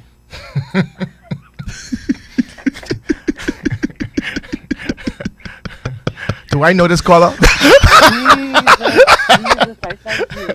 Caller, can you hear my guest while they're talking to? Yes, I can hear your guest loud and clear. Oh, this is powerful. Wonderful. This is powerful. Well, caller, okay then. As long as he talks in this microphone, I can hear him loud and clear. I thank you for sending that hint to him because he likes to turn off from the Oh, microphone. sorry. Because I'm trying to see my bishop. Sorry. But I'm going to say this. I would suggest that you situate the microphone in a way where you can see Bishop's face and you can also speak in it. So lower the microphone, but then tilt the microphone. You have good tech support. Yeah, they're amazing people. Yeah, they're real good. Yeah. Anything else tech support? I should ask you, is there anything else that you require of me, sir? Depends on if anything else broke down. I'll call you back. Okay. I will do my best to be of assistance. Listen, we all appreciate you. God bless you. The Lord bless you.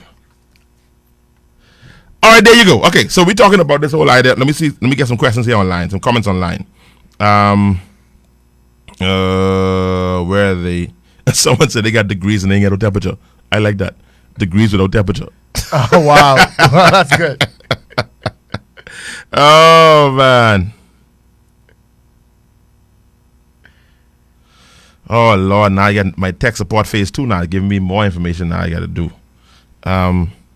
Tech support phase 2. You want to call in or you want to call in too? We can take all the time on tech support. Yeah, we can soon lose the whole operation. I got a tech support phase 2. I got it. I just saw your note. I got it.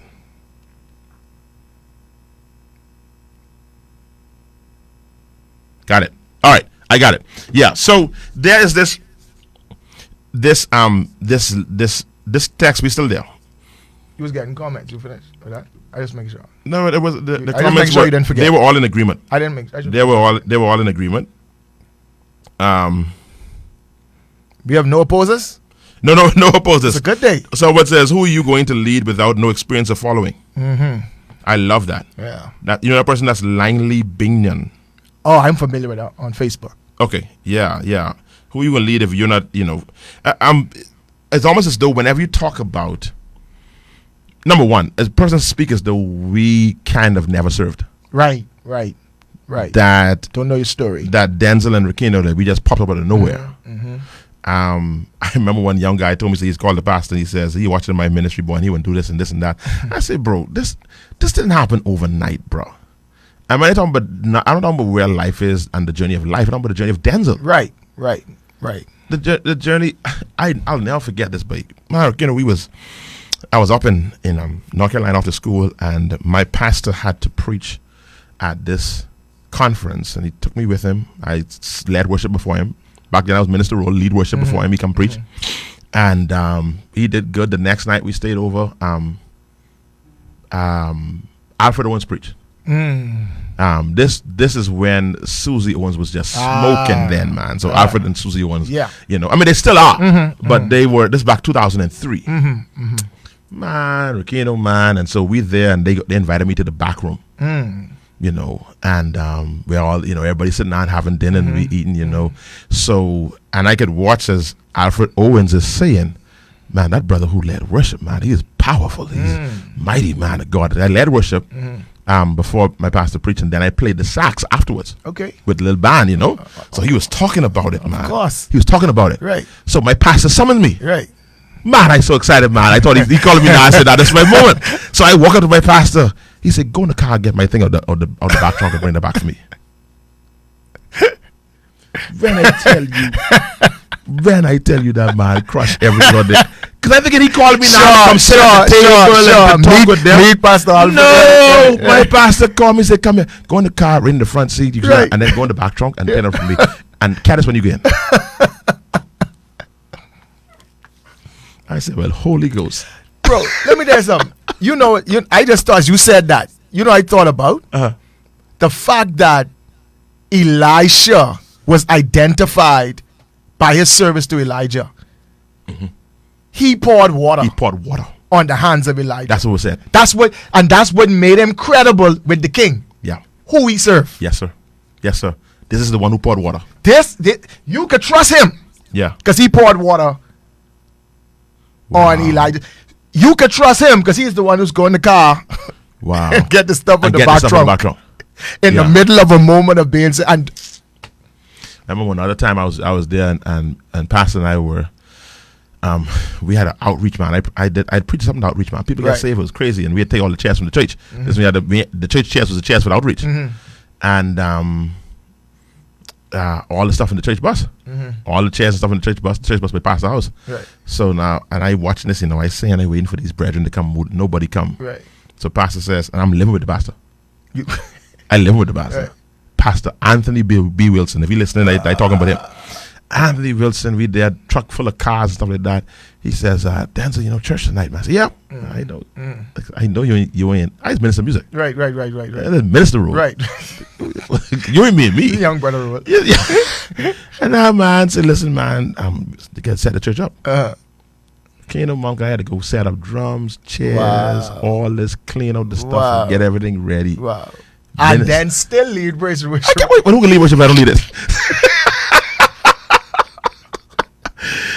And anyway, let me get this long. I got a long text here. Virgil Bain say, in defense of the novice. There we go. Sometimes young persons that are passionate about God and gifted, unfortunately, don't have the right people around them, like Pastor Monk said he had, to cultivate the character needed for ministry, including their pastor.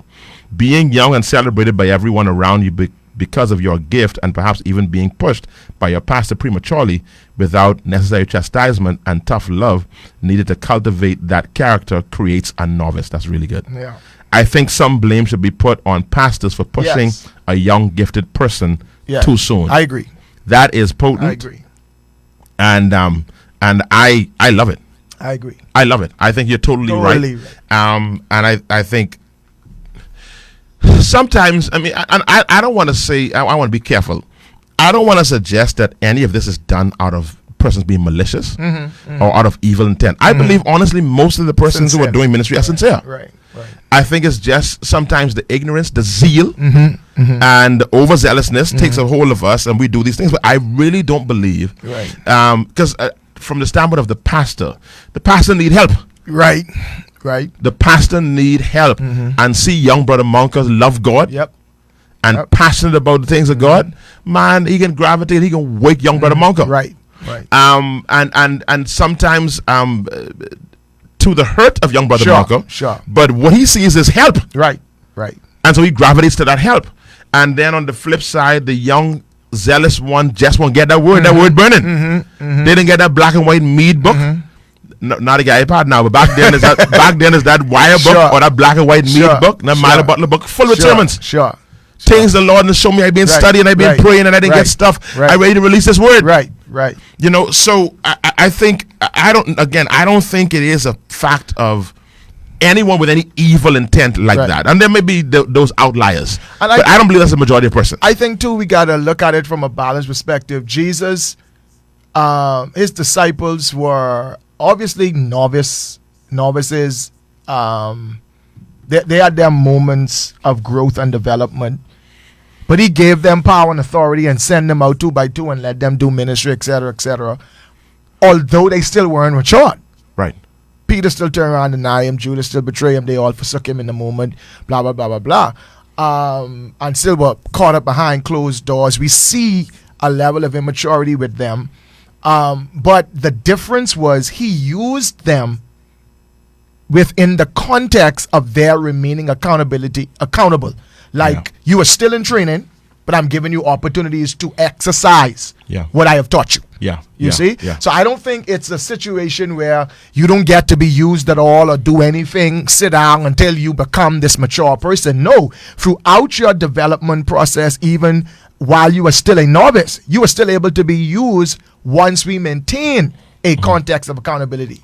There was a time in my upbringing in church, I've been under leaders that say, don't go about the place.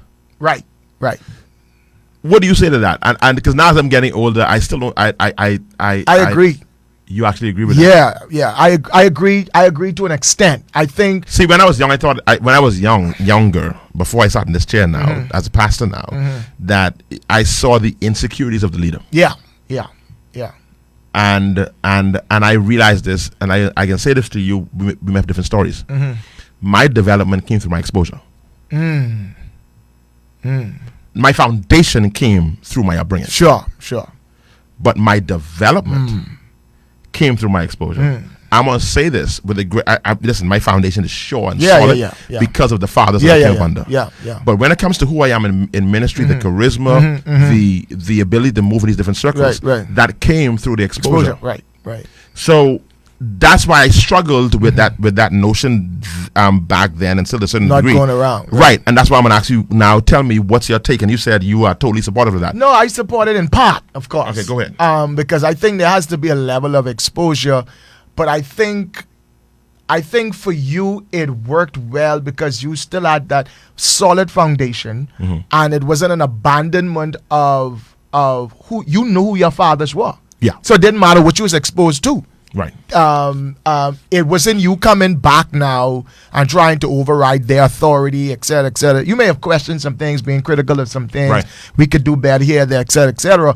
But to this day, you are now their bishop. Yeah. And there's still a level of esteem and reverence you hold for these men. Absolutely. So I think the exposure has to be at the right point and the right time, that release to be able to, because I mean, you ain't sending Danny nowhere right now. No. Ain't no sleepover until no man, no, you don't get no sleepover. No. Like this a different world. This ain't the world back then when you could trust the neighbor across the way and different things. I asked you the other day, why you don't go let them play with the children? And your response was emphatically moving right along. Exactly. Moving right along. Exactly. So you get the point. You get the point. Right. You see, in that you have no insecurity as a daddy. Yeah. You protecting your child, man. Yeah. Naya had a sleepover the other day with us class, the whole class, and the teacher was there. I had to find. I said, who can be there? Right. Where they can be, and the teacher was there. And the teacher was going to be there, and I still wasn't. Yeah. Then it bleed over into Sunday. I still don't let this age fool you. Yeah. I don't know this to go to the beach on Sunday. Right. The beach? No, how you going to be on Sunday? Oh yeah. You don't go to the beach on Sunday. I mean, parentally, that's why I can swallow good that you could go to the food store on Sunday and go to church. No man, I ain't grow up like that. I know that come from. I got a call here. Let's start no problems now. I can try not to. Yeah, because that's trouble like that. Hello, caller. Welcome to the show. Good day, sir. Good day. I have a question and I have a statement. We can hear you, man. You think it's some kind of touch up? It's a major operation, man. So, go ahead. Growing up, I always wanted to be on the pulpit. I always wanted to speak. I always wanted to be a person to preach.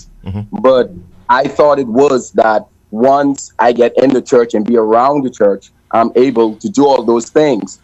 And when I joined a ministry, and the pastor basically sit me down and talk to me, hey, this is not how the way to do it. You got to serve.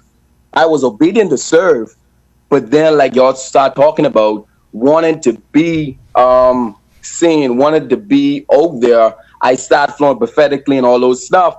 And the people on the side of the church started encourage me and motivate me. Oh, you should do this. You should do this. But then it feel like, oh, I should go and start prophesying. I should go and form my little thing on the side. But then it wasn't for the leader basically speaking to me like, hey, even though that's what people want you to do, that's not who you are as yet.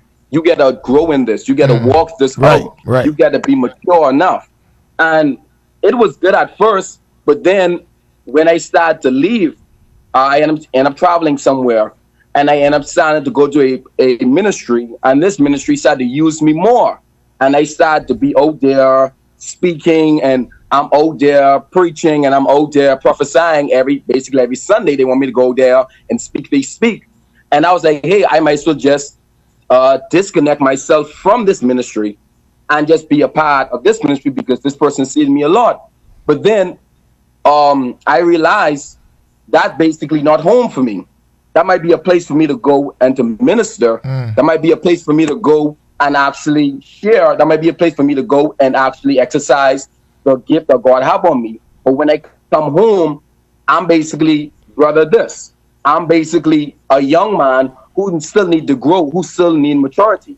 And I just want to encourage, and I have a question after this, but I also want to encourage those who is in that situation, don't disconnect from your leader because you are so anointed, because when that anointing started to go down, when that zeal started to go, you need that teaching again. And when people then see you as a great prophet or a great preacher, many of them don't know how to pour into you than how your leader know how to pour into you. That's good. That's good. And my question is this: as a young man, I would say fluent in the prophetic in the way, even though y'all don't change that topic, but that's flowing up and flowing in that. How can I strengthen my walk with God? How do I continue to hear from God? Because I've recently been a part of many groups, gatherings, and they have seen the prophetic. They have seen me walk in ways that they never seen before. And I'm like, oh, that's good. Oh, handsy dancy. Don't call me no prophet. Don't call me this. But I just want to be a servant. How can I grow? How can, I've seen y'all two great men, how can a young man like me continue to grow in God and continue to grow as a young man? All right. All right. So if you wanna hang up, then I'll let Pastor Rickeno answer that question. No problem. All right. Stay connected to your home leader. I know you don't. Exactly. I know you don't. Stay connected to your home leader. I figured that is. See, now here's one of the things too. I think in addition with that's important, staying connected. Of course, based on who your home leader is, based on what I'm perceiving, then you know the importance of prayer.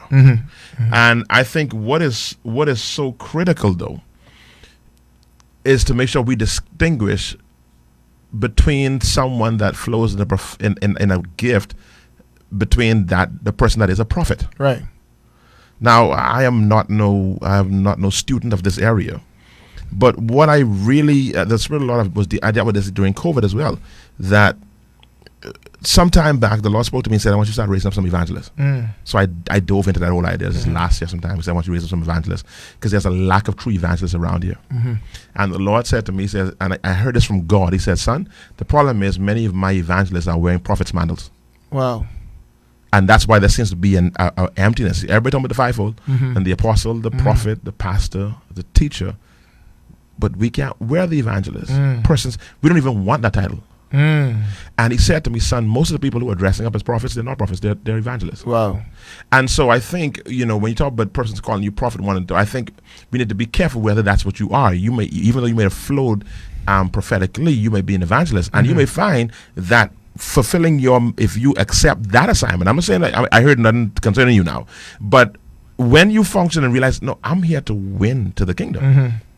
And when that consumes you, right, you wouldn't be as it almost gives more purpose to you now. Right. Because you see now the prophetic as a means to an end. Sure. And I'm not necessarily that prophet who sits and thus says the Lord, whatever the case is, but my heart is to see people want to the kingdom of God. Right. And that may bring a level of stability and fulfillment. Jesus says, glory to God, he says, my meat is to do the will of him that sent me. Right. Many of us feel hungry because we're not doing what he's called us to do. Wow. Your hunger, the hunger in many of us, that's real good. The hunger in many of us is connected to us not being in alignment with what God has called us to do. He says, when I do what I'm called to do, that feeds me. Right, that's good. Them boys said, Jesus, you need to eat something. He said, no, man, I'm doing ministry. This is feeding me. That's good. I don't need to eat when I'm doing ministry. It feeds and sustains me because I'm doing what God has called me to do. Wow. And so I believe the frustration could be the fact that you're not a prophet. that you are probably an evangelist. And if you fulfill that role, you must start seeing fulfillment. Wow. So Which is a powerful role, the evangelist. It's a critical role. I mean, truth be told, that's what Philip was. He turned Samaria upside down.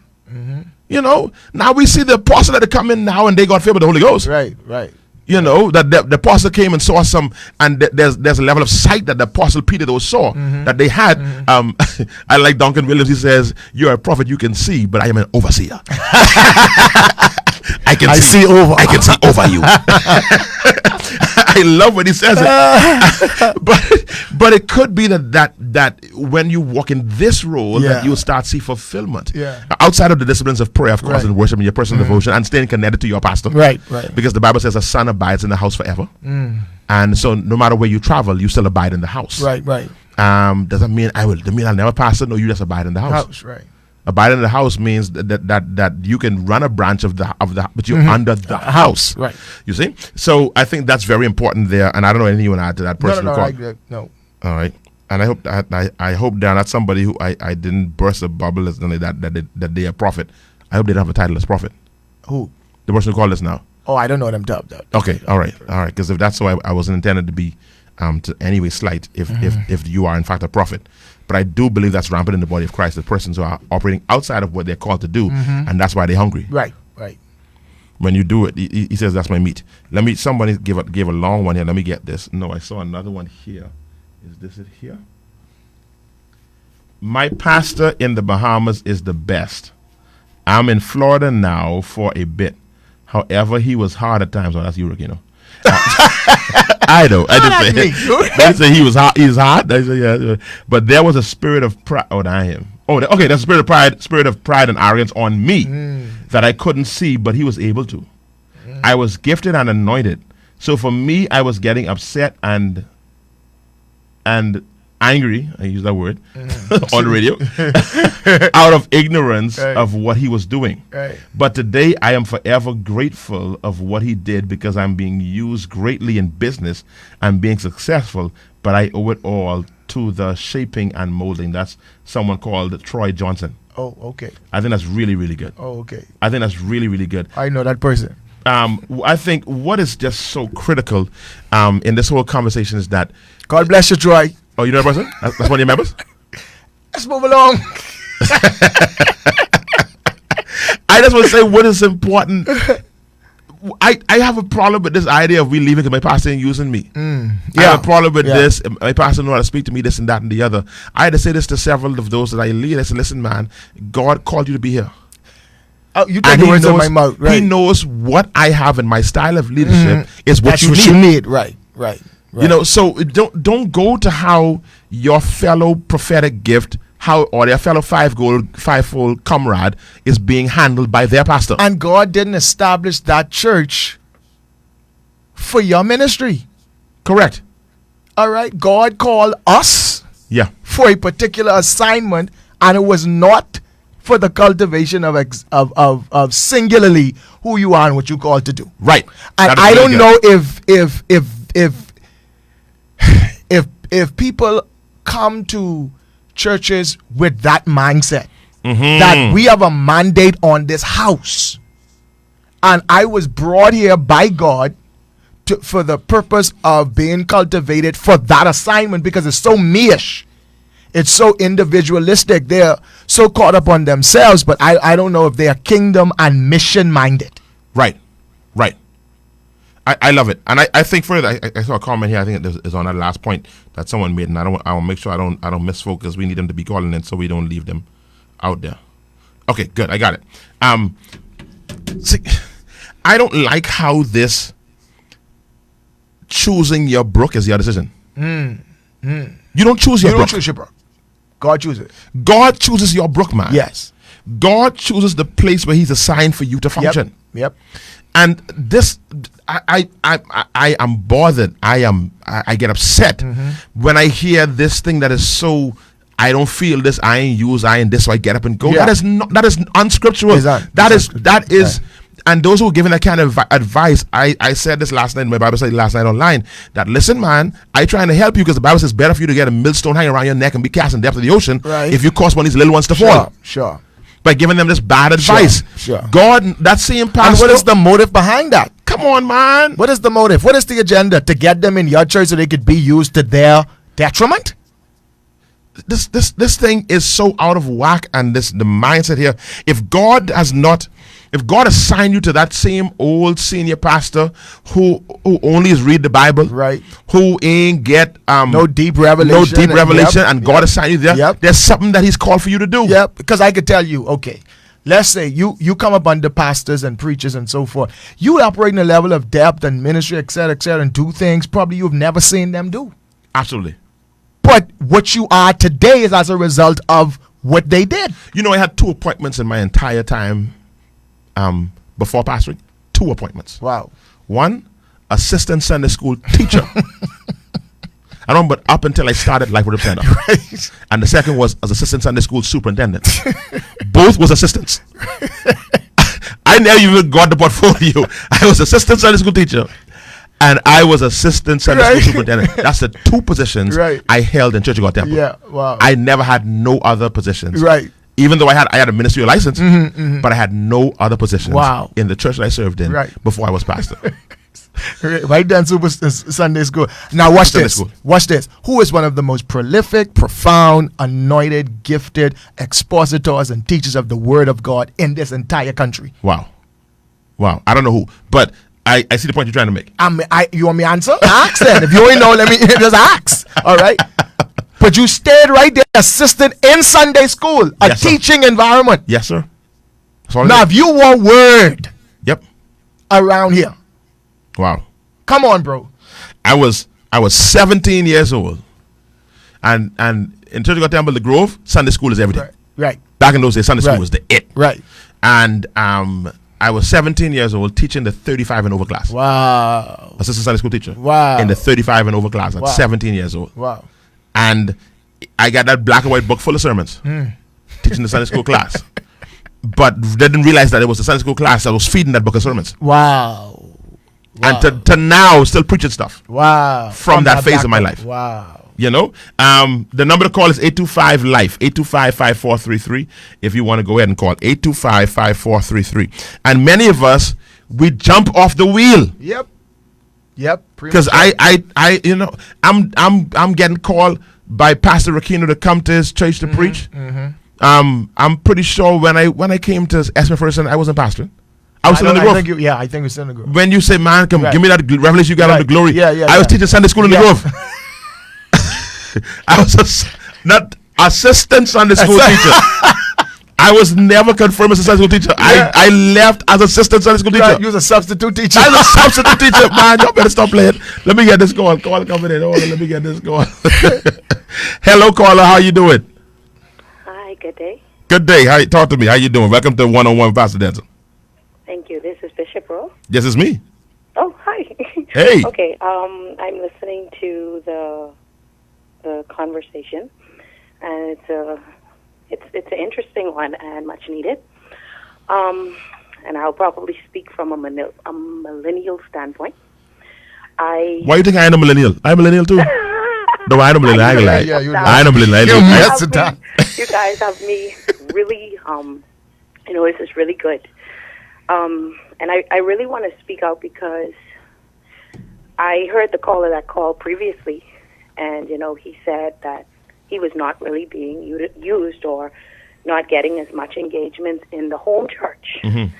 And, but when he went out, when he stepped out, that's when he was able to, persons were praising and, giving him a lot of accolades and everything. And even as someone that flows in the prophetic and someone that has a gift also, one thing I had to do, I really had to go to God, because even transitioning to the ministry the Lord, He, planted me in. I got a lot of flack about it. You're a preacher, you're this, you're that. How come you're just sitting and you're not being used, and you're not getting this, and you're not getting that? And as a matter of fact, I remember specifically, even right before the pandemic, someone came to me and they were prophesying to me and saying, you're not where God wants you to be, because you'll be growing. You should be being used. You should be preaching. Why are you sitting down after 2-3 years? That's not where God have you to be. And I listened to them, but it sent a red flag up to me, and I went back to God and I said, God, now I respect this voice, I respect this woman of God, but why would she come to me and tell me something like that? Wow. He said, sometimes it's a setup. Right. He said, because That's really good. That's good. he said it's a setup. And even to the caller that called before, when you step out there, you're getting the praise, you're getting all of that. Oh, wow, you're so anointed. You got fire in your belly. But where's the covering? You understand? Where's the covering? Wow. And when the warfare really comes, Yes. when the warfare and the backlash come, Yes. you need that covering. Yes. And so I said, God, but I respect her. And the Lord said to me, don't follow that one up. Wow. You better not follow that one up. Wow. Because if you follow that one up, you will abort what I'm trying to do on the inside of you. That is so good. He said, you will abort what I am doing on the inside of you. It don't matter if it appears as if nobody recognized the gift or whatever. Right now, you don't need to come out the cave too early. Because if you come out too early, they just might try to kill you. Yes, sir. Yeah. You need to stay still. Yeah. You need to keep still. You need to stay grounded. You need to submit. Right. You need to, and I find this very interesting because for the past 3 days, I just bucked up on some lives, and each one of them was speaking about pride, speaking about submission, speaking about humility. And as anointed as I may think I am, I had to go back to God and say, God, what you saying to me? This cannot be a coincidence. Today is submission.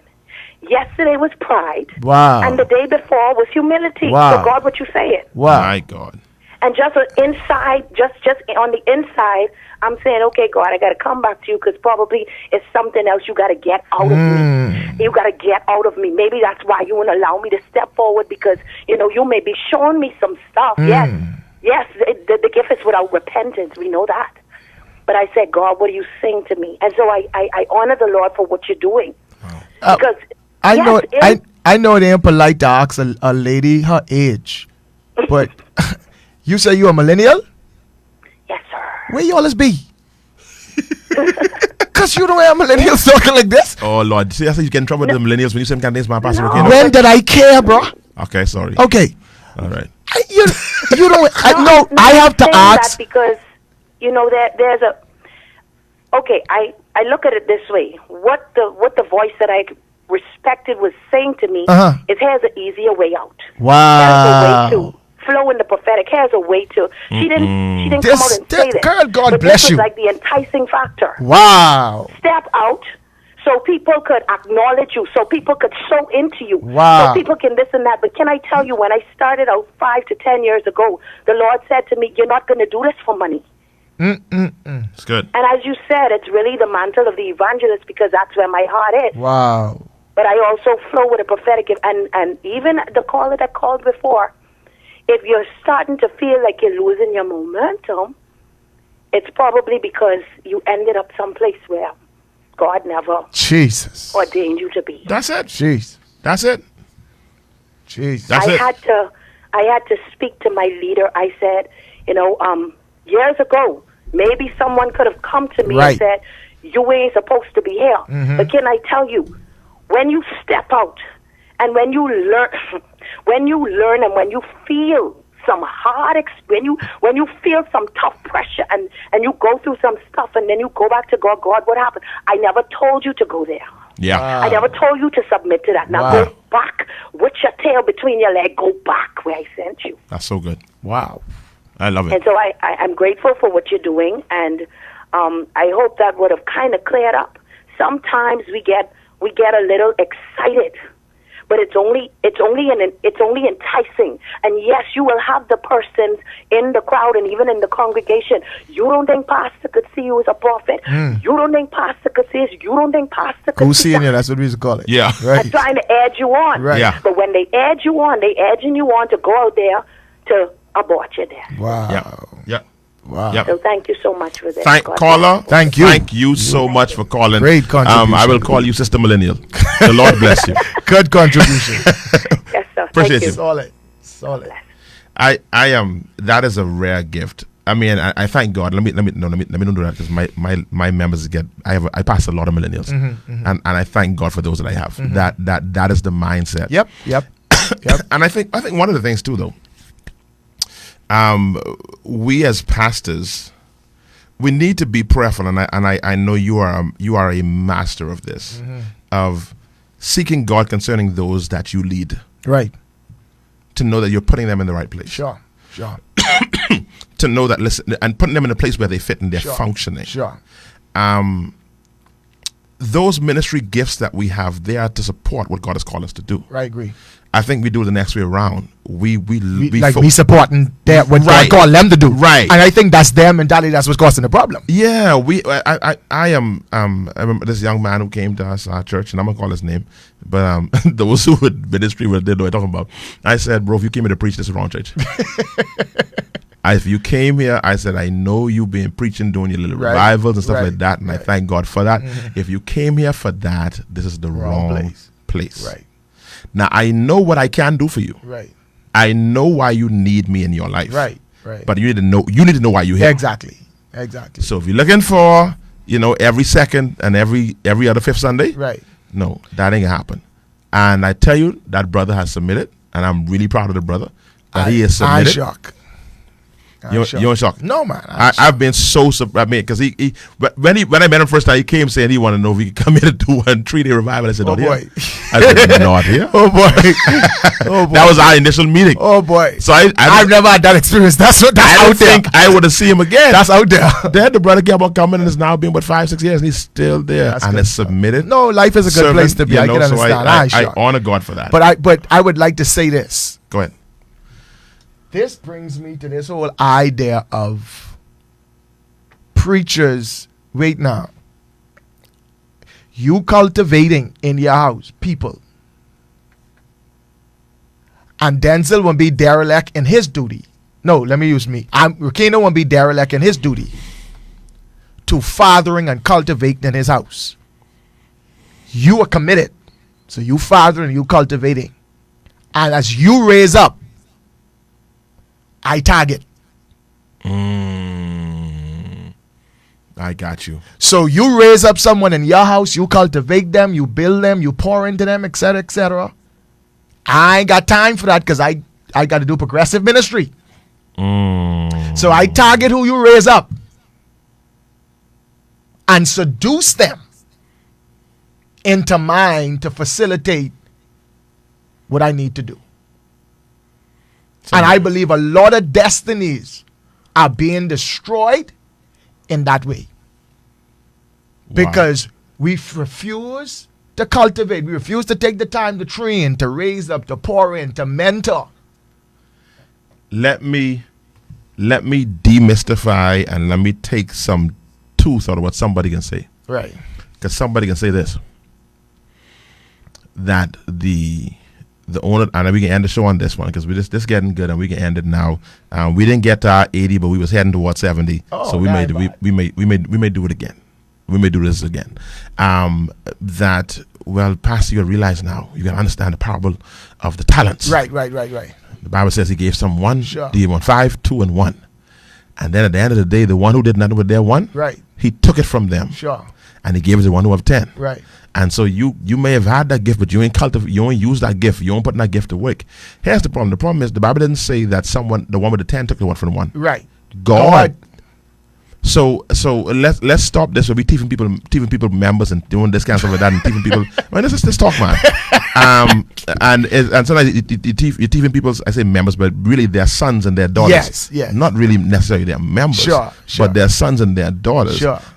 God does that. You don't do that. You don't do that. That's not our job to do. You don't do that. We allow the Spirit of God to do that. And if you cultivated that gift, yeah, that's a misapplication of the text, because you actually worked that gift. You worked it.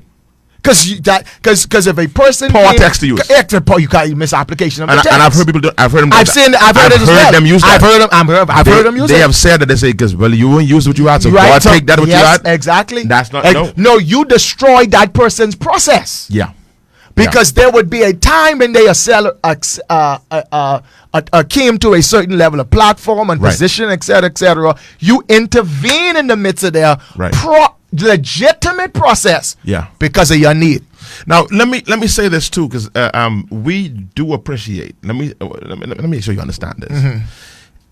Everyone that comes into our church are not our sons and daughters. Right, that's right. Very so. Very much so. Sons and daughters abide forever. Very much so. And that's not an insult to nobody. No, sir. No, sir. Some they come there almost reason and season.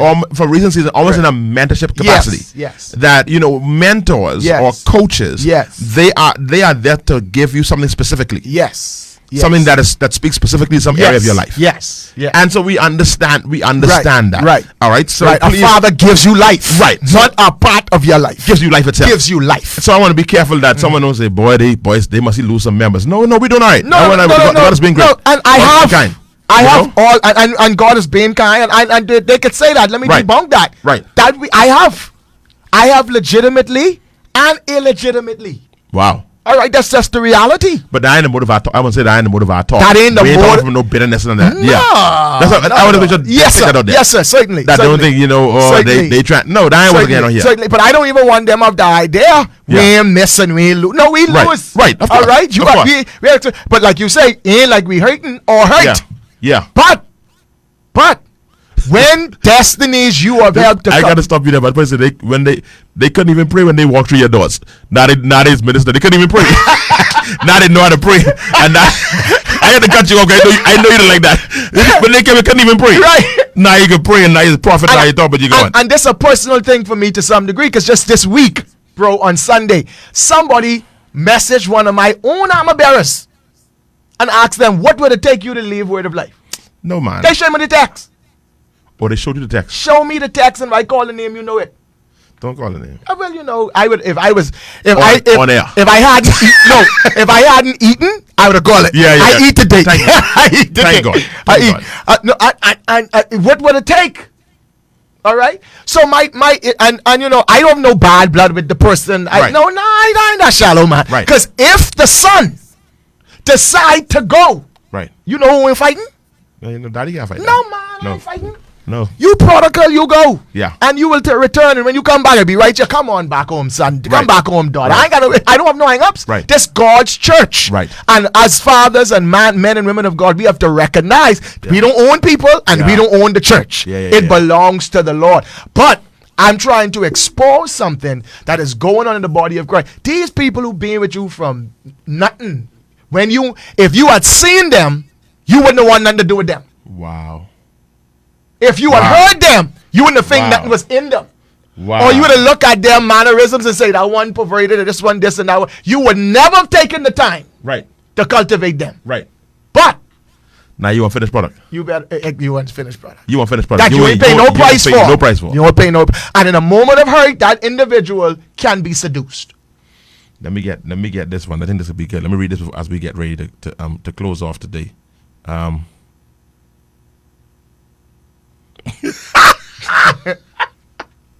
got a text here from one of my ministers, one of my leading ministers texted me, said, what would it take to get Rickeno to life?